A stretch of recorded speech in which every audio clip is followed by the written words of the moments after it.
Hello and welcome to Pens, Paint and Whiskers. Today I'm going to paint a medieval dragon and try him with only Arrtx Acrylic Markers.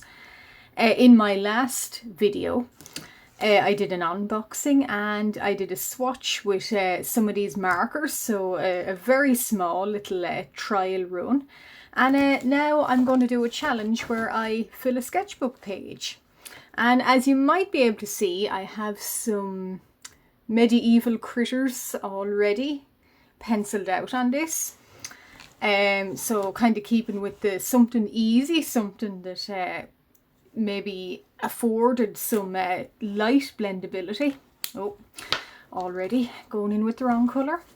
But what I'm going to do is I'm just going to see within 20 minutes or more or less, can I test these and make a little dragon. My other creatures, which you will probably see in part 2 or part 3, are a griffin and a unicorn. I'm going in blind with these, so like my last video, what I did was I just tested these, so I opened them and did a small swatch, and that was it. So now in this video I'm gonna try and, yeah, like I said, like a lot of other artists do, fill a sketchbook page with these creatures and challenge myself within a small amount of time to fill said sketchbook page with medieval creatures. So we'll see how we go. As I said, I've never done anything like this before on film. Potentially I have, potentially I have done in my in real life, but I've never filmed myself doing such a feat. So we'll see how we go. So in my last video, I opened the Arrtx Acrylic Markers. I just want to say as well, I'm not in any way sponsored by Arrtx. I work and twice a year, maybe I will treat myself to a little haul or a little splurge of art supplies that I've been looking up and researching for maybe a year or two, and once I have the money I buy them. I would recommend any artist, whether they're young or starting out, watch your budget and save up. So buy some money, not necessarily a huge amount, but put it by and save it up, and then at the end of the year you'll have money. And it won't feel like you're dipping into the savings to get anything. That's what I do anyway. And so I saved up and I bought some Arrtx myself. And I opened them on my last video. And now I'm just experimenting with them. So as I mentioned, I drew a little dragon, and you can probably see his outline now. So I always fill in the background of anything first. So I'm going to fly over the background, because when I tried these in my previous video, just a swatch, the ink flow was great in them. They seemed very, as I say, juicy. Once again, yeah, very, very juicy and very even and quick sort of flow. And you can probably see it now on video. That he's coming out, he's swiftly taking shape, because these the ink in them just flows really easily, flows really nicely out of them, and they're probably most suitable for a graphic style illustration. Not necessarily what I would normally do, but for the benefit of the video and the benefit of me going into a more graphic style potentially, or nice flat sort of backgrounds but colourful backgrounds, that's why I got them, and I really want to try them out, and so far I'm really happy with them. I might lift you up a bit slightly. So yeah, you can see how easy it is to do this. And what I've done is, you may have seen, I set aside some ink markers of what colours I wanted to do him in. So I'm not necessarily going in blind, if that makes sense. I had an idea as soon as I drew him, that I wanted him to be maybe green, typically. And the unicorn and the griffin, so down lower, you might only be able to see a small bit of them. They're going to be sort of gold and wine, and even some pastel in the unicorn's case, and probably in another video. So it's going to be like a small little series of seeing what I can do with these pens, and hopefully showing them off to you guys. But yeah, so far so good. What I did is I had an initial idea that, yeah, I'll go typical green dragon, why not?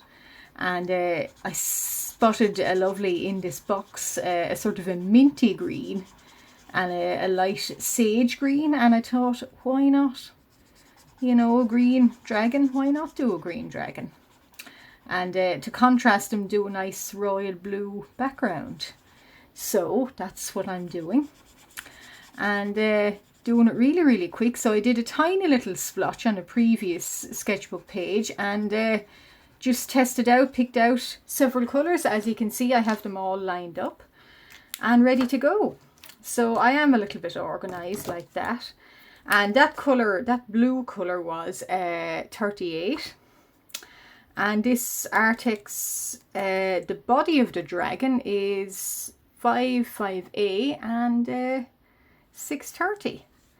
So, and this is a sort of a minty 606, a minty kind of green that I might chance it and do his highlights with. See, do I like that? Yeah, I do. It's sort of a lovely silvery green. And as I'm doing them really quick, I probably will do another kind of, maybe even off camera, put some highlights and some scales, and I might post that on Instagram. But for now, I'm just sort of blocking in his colours. So these pens, what I'm finding with them in the run through, that is actually quite scratchy. They're very good for, like paint. Well, the blue one was anyway. I don't know. This one is a little bit, oh, maybe just takes some getting used to. But yeah, so maybe just needs some exercise. But that one is decidedly more scratchy. So yeah, so they're quite good to paint with, as in throw down a lot of colour, and afterwards you can kind of highlight bits from him.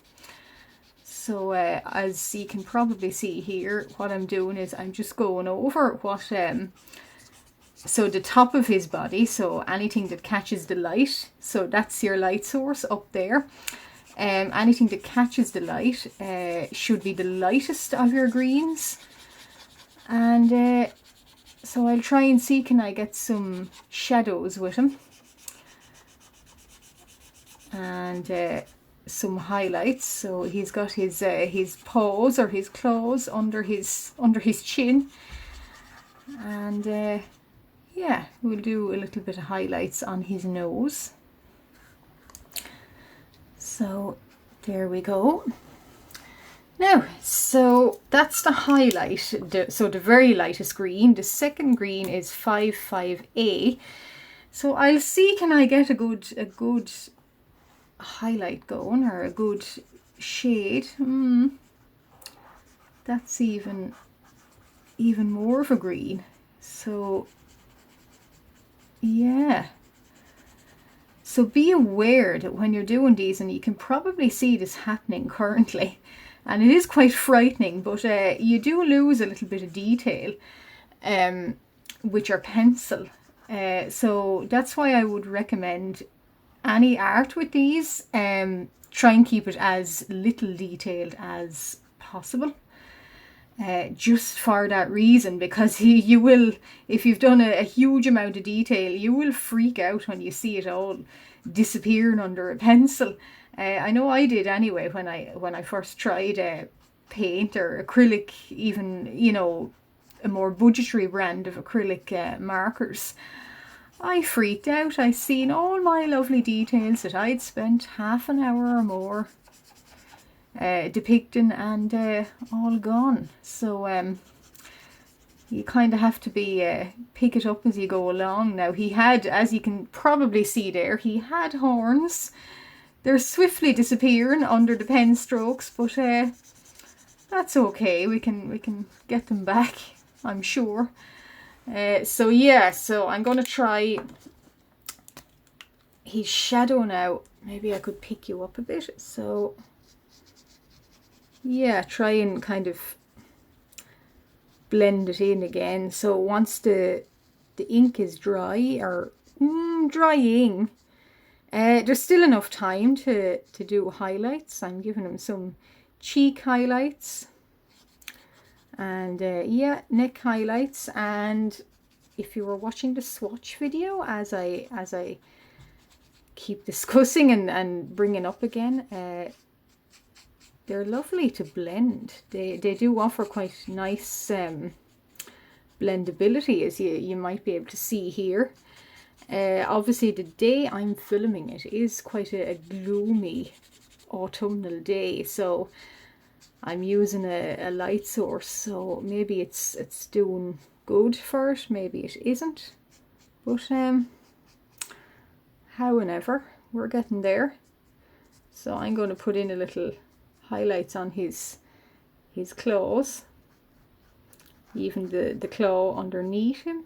Oh, now, so, and they do, as you can see, depending on the color, they do sort of lie down well over one another. So there we go. We'll worry about his horns later.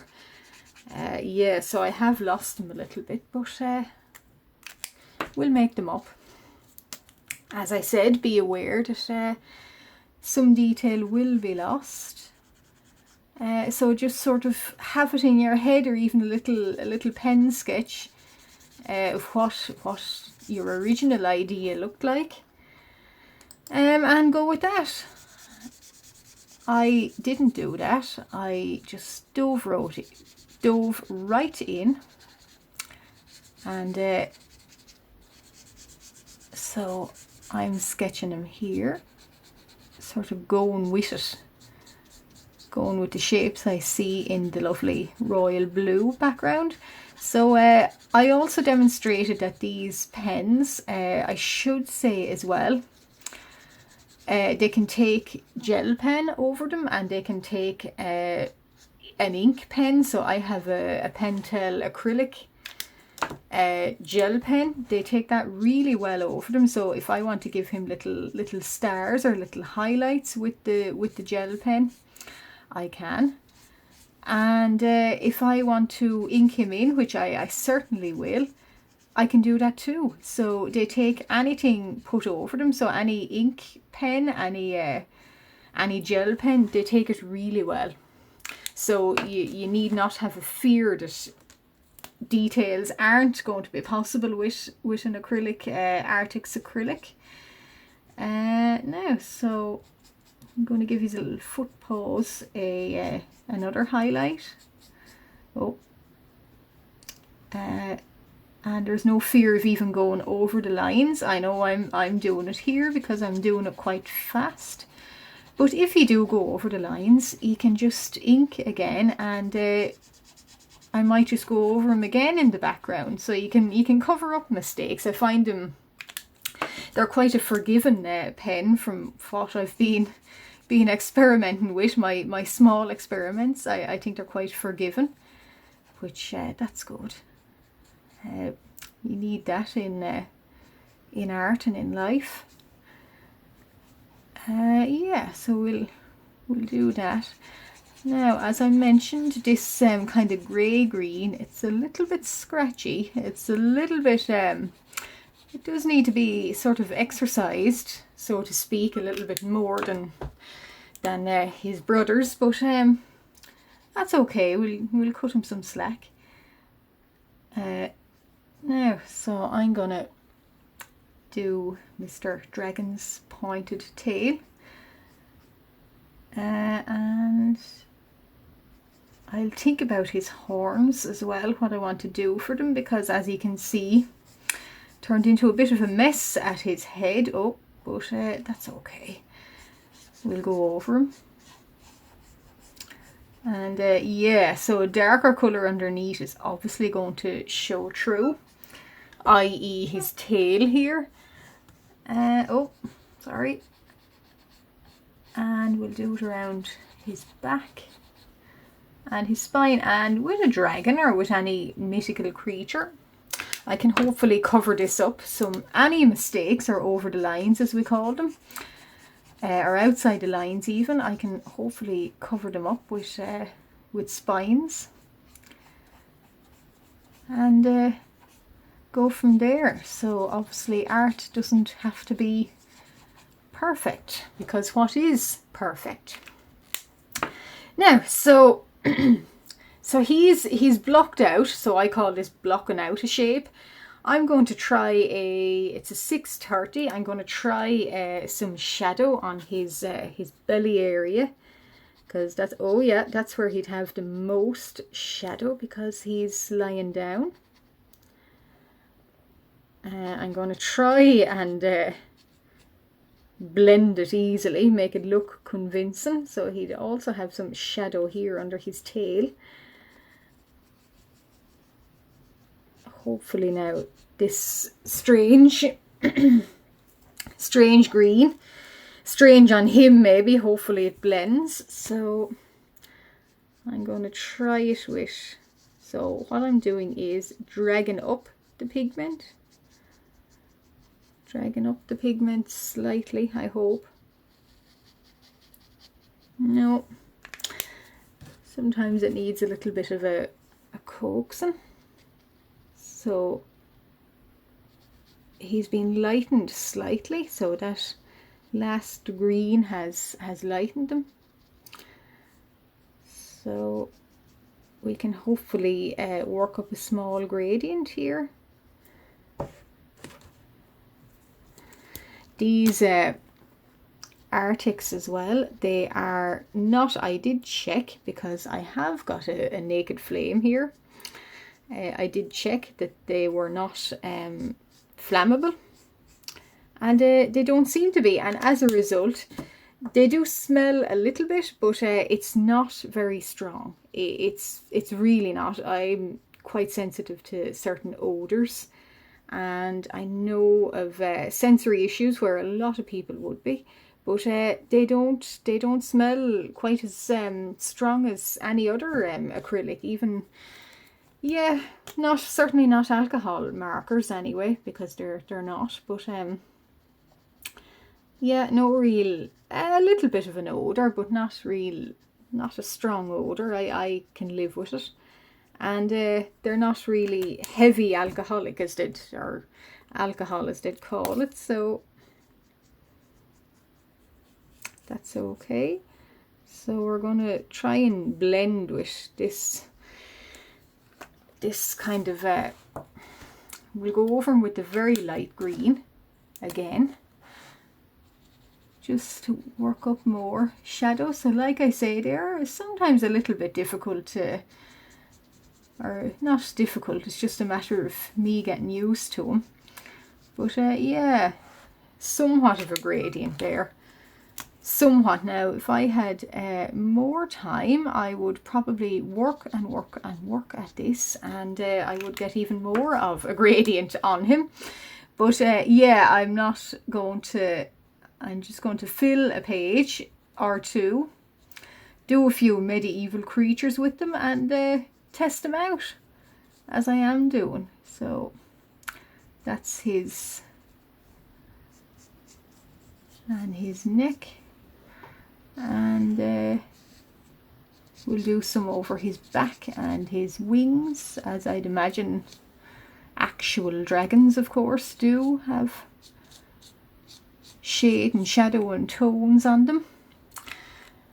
Yeah, so we'll work up more little sort of blendability or shade and shadow here, and see how far we get with them. So yeah, a little bit pushing at the colours to get them out this way. So it is working. Just takes a little bit of time, and like any art material, they do take a little bit of getting used to and a little bit of practicing. But once you get the hang of something, you spend hours and hours and hours getting to know it and getting the hang of it, and then sometimes, luckily, it clicks in your head, and you get to know your way around it and how to use them. There are art materials out there that I still haven't got the hang of, and I don't think I ever will. Sometimes coloured pencil and blending it is still a learning curve with me. I don't do coloured pencil a lot, and I kind of wish I did, but I'm happy with markers, because I think markers, for some reason, I just like their range and their quickness and the depths of the colours in some of them I really like. So yeah, I'm happy doing markers, and now I can add these Arrtx markers to my list, my supplies, and mostly for backgrounds, I think, or graphic works like this guy. So what I'm going to do is I'm going to dot in his horns. So G15. So a nice kind of, I didn't want to go all too kind of dark brown. So we'll give him little light horns first, and then we can go over him in kind of a darker shade of kind of sort of brown grey. It doesn't sound very appealing, but I think it'll work. And if it doesn't, it doesn't. That's okay too. So you can kind of see he's got his milky looking horns.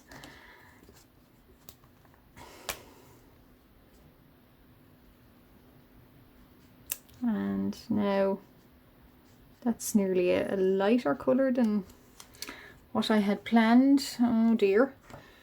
We'll get this G24. Oh, sorry for shaking. There. And yeah, so as you can see, horns are more of a thing that you'd build up steady tones with. Yeah, they look much better.